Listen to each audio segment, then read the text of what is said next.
You can pinch belly fat, but the real threat, you can't see it. It's visceral fat deep inside your gut, wrapping around your organs and silently wrecking your health. Think higher risk of heart disease, lower testosterone, type 2 diabetes, and yes, why your gut won't budge even if you're eating clean and lifting. If you're over 30 and stuck, it's not a motivation issue. It's not your age. It's 3 hidden habits keeping your body locked in fat storage mode. Almost every guy has them, and most advice focuses on the wrong things. So in the next 11 minutes or so, I'll show you how my clients drop visceral fat fast. No starving, no carb cutting, no treating training like a full-time job. Let's get into it. Dave was 36, trained 4 days a week, ate healthy, still had a gut. He figured it was just stubborn fat until we checked his waist to height ratio. It was 0.55. That's high. That's visceral fat territory, the kind you can't pinch, the kind that wraps around your liver and gut and acts more like a toxic organ than storage. It pumps out chemicals that increase inflammation, tank testosterone, and your energy levels. This isn't just about how your t-shirts fit, it's about heart disease arriving early, insulin resistance creeping in, energy nosediving, libido dropping off, and yes, shorter lifespan. Most guys don't find out until they get scanned or scared. The good news is, visceral fat is the first fat to go if you stop chasing the wrong enemies like carb fear, cardio obsession, extreme diets. Dave wasn't lazy, he was misled. Once we fixed the plan, the gut melted. Now I'll show you what that fix actually looks like. But real quick, if you're serious about dropping the gut for good, now's the time. Apply to my one-to-one coaching below and let's get this sorted properly. If I just cut carbs, this belly fat will finally go. Still the story in most guys' heads over 30. It sounds logical. Carbs spike insulin, insulin stores fat, carbs equals fat gain. But science says otherwise. The carb insulin theory of obesity debunked repeatedly. Yes, carbs raise insulin, so does protein, even the splash of milk in your coffee. Insulin isn't a fat gain switch, it's a storage signal. You can spike insulin all day long and still lose fat if you're not overeating. So why do low carb diets work so well for some? Because they remove a food group. And for some guys, that makes it easier to eat less. If that works for you, great. But that doesn't mean carbs are the enemy, and cutting them isn't required for fat loss.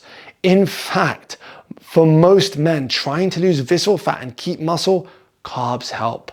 Better training, better sleep, better muscle retention. The real issue, not carbs. It's carb quality and quantity. A potato, helpful. A pastry, not so much. So no, cutting carbs won't magically flatten your gut, but building satisfying meals that help you stay consistent, that's what actually works. Here's the pattern I see all the time. Men over 30 eating clean, eggs, dry chicken, some steak, fruit, rice, measuring almonds like they're radioactive. By 4 p.m, starving. By 8 p.m, craving everything in the house. Then the weekend hits and it all blows up. Sound familiar? Monday to Friday, disciplined. Friday night to Sunday, barbecues, beers, Uber Eats. Just a dessert that somehow turns into 4,000 calories. It's not that you're eating bad, it's that your meals aren't holding you. So you fall into this all or nothing cycle, rewarding yourself with indulgences. Your weekly calories float back up to maintenance or higher, and visceral fat doesn't move. And yes, this all assumes you're tracking your nutrition and holding roughly a 20 to 25% calorie deficit. No structure in the world works if you're not consistently in a deficit. This isn't a willpower problem. It's a meal design and consistency problem. Here's how to fix it. Anchor meals with 40 to 50 grams of protein, not just a bit of chicken, enough to actually do something. Think 180 grams of chicken breast, 4 eggs plus yogurt, lean beef, protein is your hunger anchor. Load the plate with 200 to 300 grams of veg, high volume, courgette, broccoli, peppers, spinach, mushrooms, etc. Fill 40 to 50% of the plate with this. Your gut and brain will thank you. Include 10 to 15 grams of healthy fats, olives, avocado, egg yolk, olive oil. This slows digestion, keeps flavor, and helps you stay satisfied. Keep 1 to 2 servings of whole food carbs, potatoes, fruit, oats, rice, foods that give you energy and fiber. Aim for around 10 grams of fiber per meal. That's what will keep you full, support digestion, and prevent the cravings that lead into weekend blowouts. If you want my top 20 high fiber foods, send me an email. I will send you them for free. Not the actual foods, a list. Cutting carbs, that's the fastest way to tank fiber and set yourself up to fail. Plan for a small pleasure. A square or two of dark chocolate, an iced latte, frozen yogurt, something that signals the meal is done and keeps your brain from saying, screw it. I get a lot of stick for this, but plan 1 to 2 indulgent meals a week. Not a cheat day, just a meal ordered in, a meal made by you that's more indulgent, or something eaten at a restaurant. Why this works? Your meals finally feel complete, so you're not raiding the cupboards at night. You don't feel deprived, so weekends stop being calorie carnage. Your weekly average stays in a consistent deficit without the all or nothing roller coaster. Rigid eating doesn't make you disciplined. It makes you more likely to blow it all up when life gets stressful. So if you're white knuckling it through the day, that's not a discipline issue. It's a meal design issue. Rebuild your plates, make your meals satisfying, and fat loss finally goes from frustrating to automatic. You lift 4 days a week. Solid. But that's 4 hours out of 168. What's happening in the other 164? For most guys, especially in a calorie deficit, movement outside the gym quietly disappears. Not because you're lazy, but because your body's doing what it's wired to do: conserve. Less fidgeting, less pacing, more sitting, all without you even noticing. Why? The moment calories drop, your body powers down anything non-essential, like walking to the shop instead of driving, or standing on a call instead of collapsing into a chair. It's called NEAT, non-exercise activity thermogenesis, and it's one of the biggest fat loss levers no one tracks. Here's what most guys miss.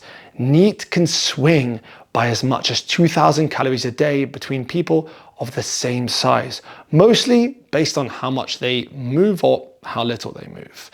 That's the entire difference between losing fat and staying exactly where you are. So yes, of course, workouts matter, but it's your daily movement that keeps the engine running. Track your steps, not to hit 10K for Instagram, but to spot the drop when progress stalls. If you're averaging 4,000 steps a day, you're leaving fat loss on the table. The new baseline, 8,000 plus steps a day, and build it up slowly. Split it across a day in 5 to 10 minute chunks. Walk after meals, take calls outside, set a timer, walk for 5 to 10 minutes every 50 minutes of sitting, park further, stand during Zooms, move before you sit. It's not a PR, it's not intense.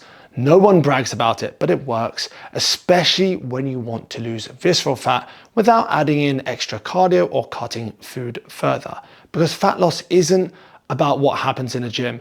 It's about not turning into a statue outside of it. You've heard it 1,000 times. Abs are made in the kitchen, and that's true. No workout plan can outrun inconsistency with food. But here's where most men over 30 mess it up. They try to grind the gut off. More volume, more HIIT, Barry's, Orange Theory, more cardio, as if they can punish the fat away.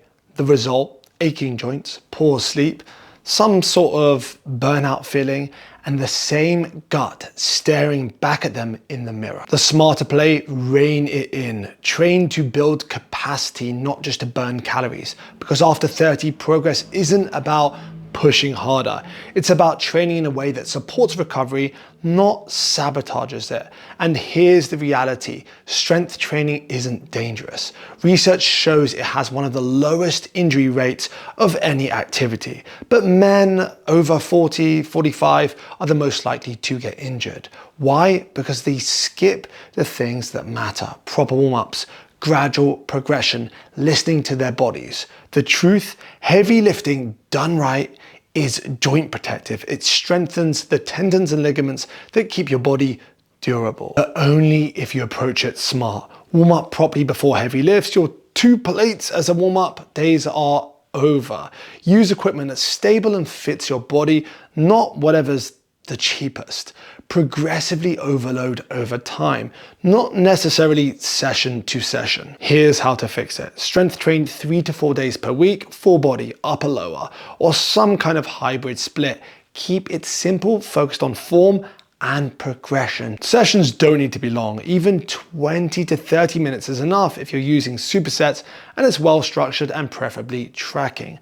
Warm up properly. Always start general, then warm up for each main lift. This could mean 2 to 4 lighter build-up sets before your first heavy set. 8 to 10,000 steps per day, the lowest stress way to burn more and keep your metabolism ticking.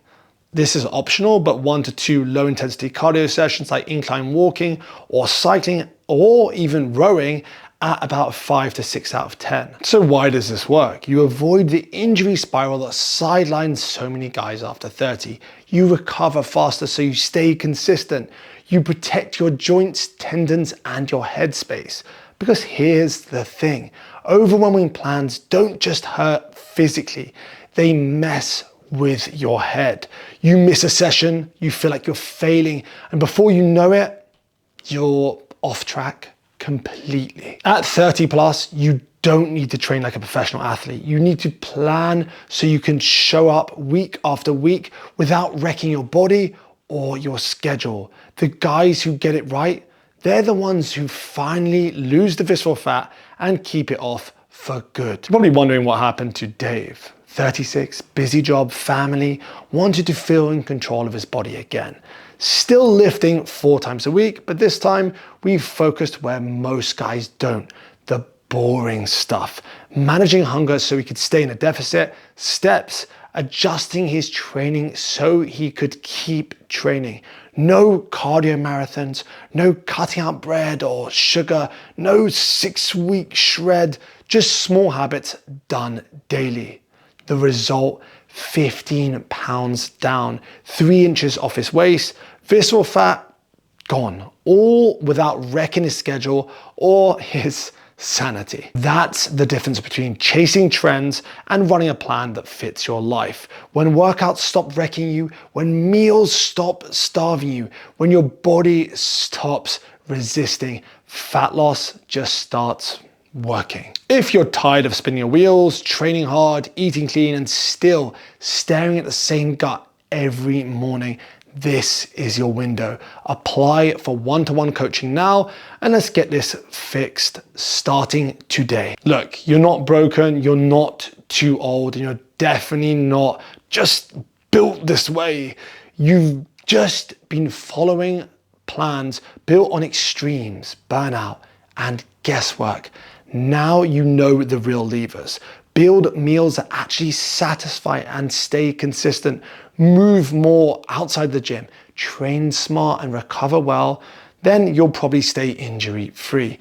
Do this for the next 30 days at least, and you'll feel it. Fat off, muscle on, energy up. Not from grinding harder, but from finally doing what works. And when you're ready to take it to the next level, this next video will show you exactly how to make those abs pop when the fat is gone. Have the best day, and I'll see you there.